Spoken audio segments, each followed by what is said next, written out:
I was away for like maybe 40-ish seconds, and with all the nuggets that we got from those honeycombs that were being generated because I sped that thing up, we've already got another ingot. Hello everybody, and welcome back to some more FTB Inferno. Today, we need to make some more of these neutron collectors, because just one of these things is not at all going to cut it. And I didn't even make this one at all either. Like, this one I only actually managed to get from this thing's quest reward. I've never actually crafted this thing.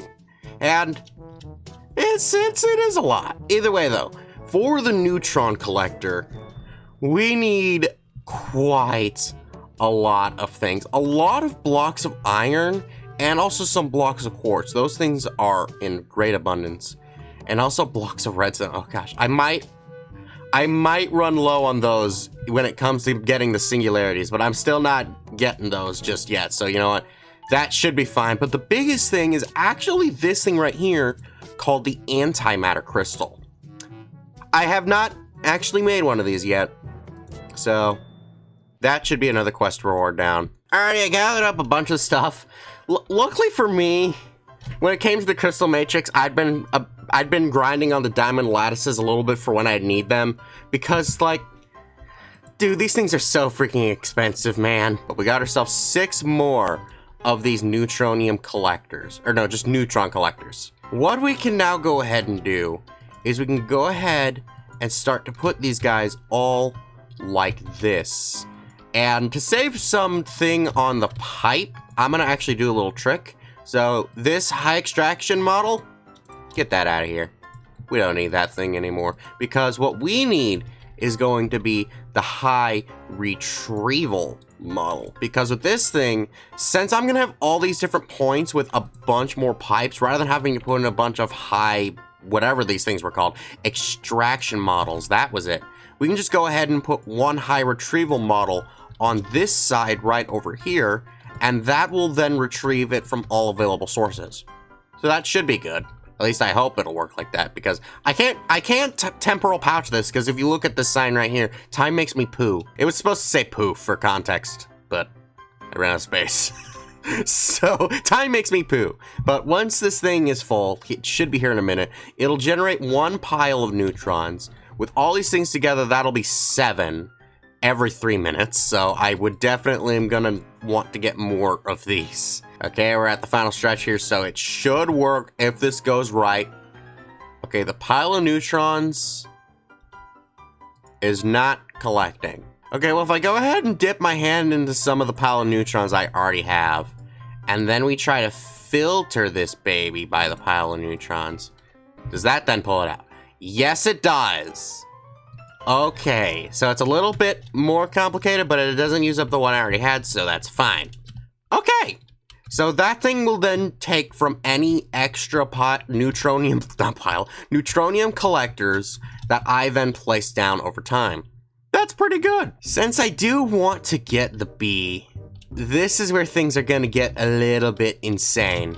So am I really out of flight again? I need to go ahead and get like a stronger flight thing. If we want to get the bee, we need 1 block of neutronium and also 1 neutronium ingot extra to be able to actually create the bee itself. The block is just for flowering. 1 ingot is 81 piles of neutron. So 81 times 10. Or rather, actually, times 8, because I already have 2. At the rate I'm going, with just about 7-ish every 3 minutes. Well, actually, it's like not even that, because they're all wonky. So it's like, that bee is gonna take a long time for us to get, isn't he? Well, while we go ahead and wait for that thing to get going, there is something else that I want to do today. And that is to increase the strength of my armor, because like all these things, you know, they have apotheosis enchants. I can't even see what that one is.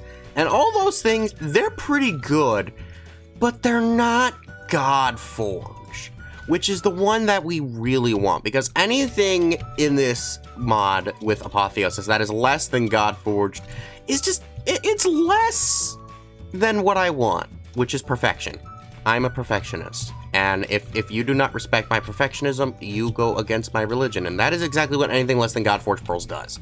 So, how are we going to get those? I have a plan. I've discovered something very sneaky. And I will be right back with this sneaky little thing because it's fun. 5 minutes later. Alrighty, there's the sneaky little thing. It's called the Mimicube. Oh my goodness. So watch what happens when I strike this thing. Ow. Okay, wait. I need you to sit still, buddy. Okay, watch what happens. Look at that. He's armed himself with my sword and shield. Oh my gosh, so now he has all the exact same health stats that I do. Okay, but with that, he has now been bound to our soul shard. That is awesome. Now, we did not get his drop, it looks like.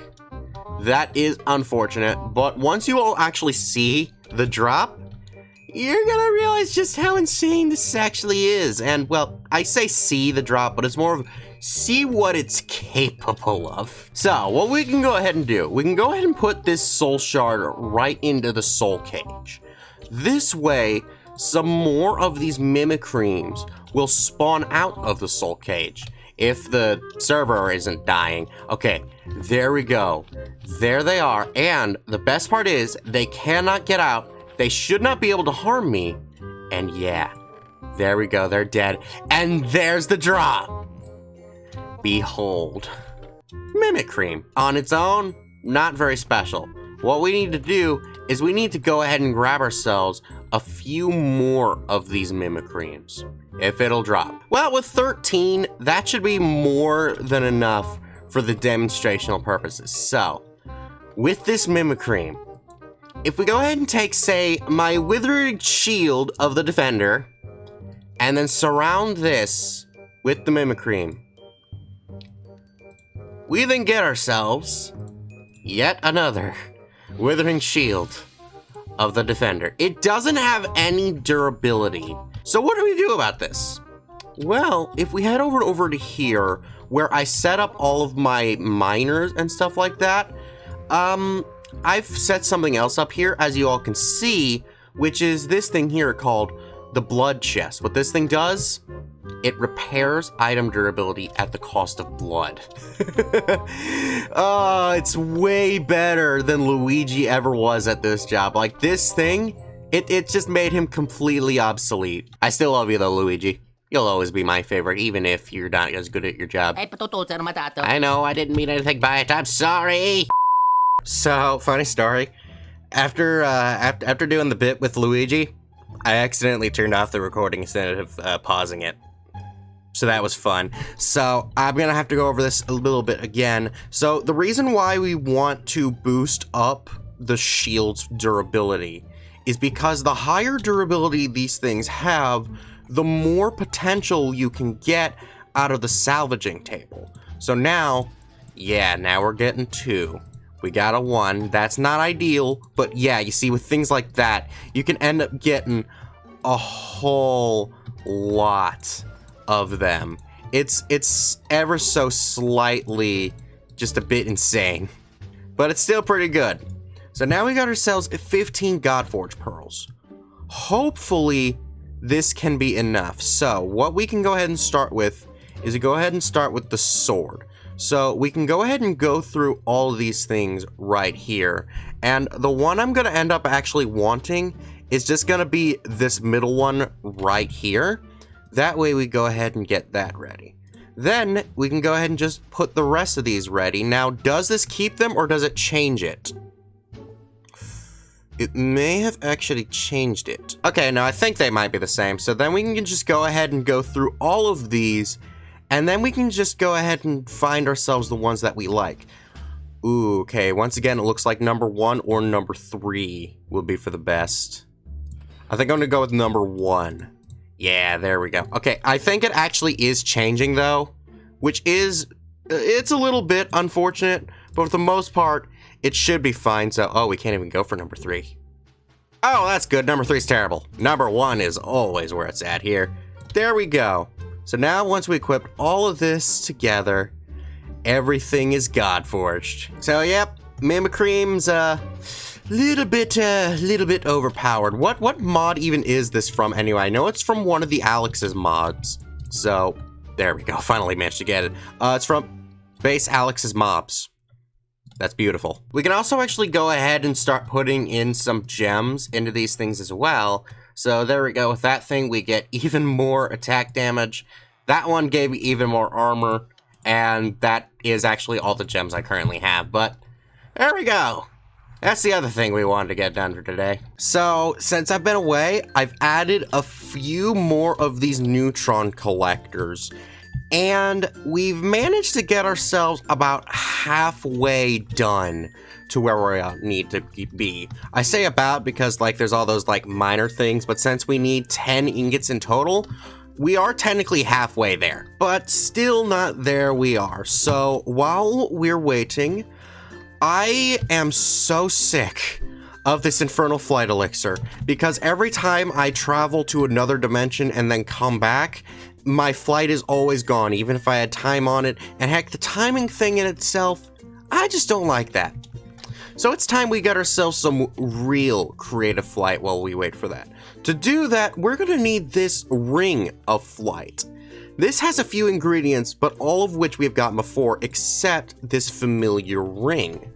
In order for us to get the familiar ring, we need to step back over here to our occultist circles and perform 2 rituals, because one of these ingredients for this is called the soul gem, which I have not actually gotten just yet. For us to get this baby though, we just need to go ahead and put down 4 soul sand, 1 diamond, then a copper, a gold, and a silver. And then right here in the middle, we can go ahead and put down our Book of the Genie. And then we can just go ahead and speed this baby up. Speed it all up until it reaches the center, and then we get ourselves the empty soul gem. Basically what this thing does, if I understand it correctly, is it kind of acts like as a mob capturer, where it will like be able to hold a mob in it and then be released at any point in time with my permission. If I understand that correctly. I don't entirely know for certain, but after that, we just need to go ahead and put in the rest of the gold, the rest of the silver, this soul gem, and then put in the last Book of the Genie. Speed that baby up, say goodbye to the soul gem. It was short-lived, but it was fun. And then we go ahead and get ourselves, if I speed this thing even up even more, because this thing actually takes a while, the familiar ring. This thing, what it does outside of being able to be turned into my ring of flight is it'll actually let me hold my familiars and let me use their effects anywhere other than where they immediately are. And it also doesn't have a danger of them dying. So if I wanted to, I could capture Luigi. But I won't do that to you, Luigi. You're too precious. So the actual direct ingredients for this ring, other than the familiar ring, is another antimatter crystal, the weak blood shards, which we've made before, and also these purified essences, the essence that we needed to fight the void worm. So I had to go find some dragon scales again. That was fun. Managed to get a trophy for looting. Yay. Either way though, now that all that's out of the way, we just need to go ahead and then put these things into place right here. I actually do have 1 extra of these purified essences because this thing is actually an ingredient for the final boss. So that'll actually be very fun. We can go ahead and put that thing away right now. But now with the ritual going and my game freezing all over the place, once it stops, we should get ourselves the Ring of Flight. So now that I have the Ring of Flight, yes, my flight effect is gone. So do I need to equip it? Okay, yeah, when worn as a ring, grants creative flight. Okay, so then I can get rid of knockback resistance. I like having haste too much. So then we put this baby on. There's still no indicator, but, oh, there it goes. It's kicked in. Yes, true flight without the need of literally any of those potion effects. Oh my freaking gosh. So the knockback resistance, as much as I really liked having you, you know, you're not as good as flight and mining fatigue. Oh, and that's why I can't open this thing up, because the server's lagging again. So then, we've gotten those things done. We've gotten all other side projects I really wanted to do right now. Really, I just gotta wait for the Neutronium. That shouldn't take me too long. And before we go away to wait some more, we can go ahead and take our obsolete infernal flight elixir, which has caused me nothing but pain, and throw it into the fires. Goodbye. You will not be missed. I mean, sure, I have more thanks to the mob farm, but you know, it's the symbolism that matters. Later that same evening. Oh my gosh, it's finally here. There we go. And there's only 2 of the dust left. Holy crap. Okay, so now with this, we have ourselves the Neutronium block. So I'm curious, outside of the bee, does this have any use? It actually does not. Beautiful. So then, now that we have ourselves our Neutronium block, as well as 1 extra ingot, here's what we need to do. We need to go into here and locate my little ashy mining bee, and I'm pretty sure that's him right there, because the ashy mining bee will turn into, once right-click with it, the 3-tronium bee. So now what we can go ahead and do, we can just go ahead, pick up this thing, and throw him into there. There we go. Ooh, and he has productivity high. That's actually really good. Okay. After that, all we need to do is just drop our Neutronium block into there, and then he'll start flowering.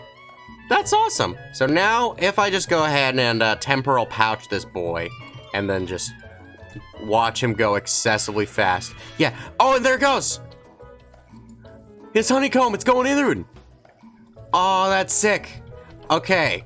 So the best part is that with each honeycomb, it has a 75% chance to generate 1 of the Neutronium nuggets.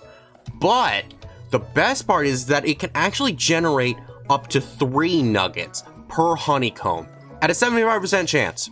It's completely awesome. And the reason I'm flying this far away is because Lords of Inferno are coming, so I'm gonna skedaddle real quick. I was away for like maybe 40-ish seconds, and with all the nuggets that we got from those honeycombs that were being generated because I sped that thing up, we've already got another ingot. Oh my gosh, the bee was such a good investment. And the best part is, this guy may be breedable. There's nothing saying he's not. And it's ridiculously cheap for everything beforehand because the Ashy Mining Bee is just a botanist pickaxe on a digger bee who's just a digger's delight, which is literally just a wooden shovel and warp fungus on a normal bee. And I'm pretty sure that like the infused ingots, yeah, those are not hard to get at all. I already have everything else I'd need for that, so I could totally get more of these bees, and especially with more of these productivity upgrades. Oh yeah. Oh yeah, we're gonna get that Neutronium. Neutronium no longer gonna be a problem. So did you like this video?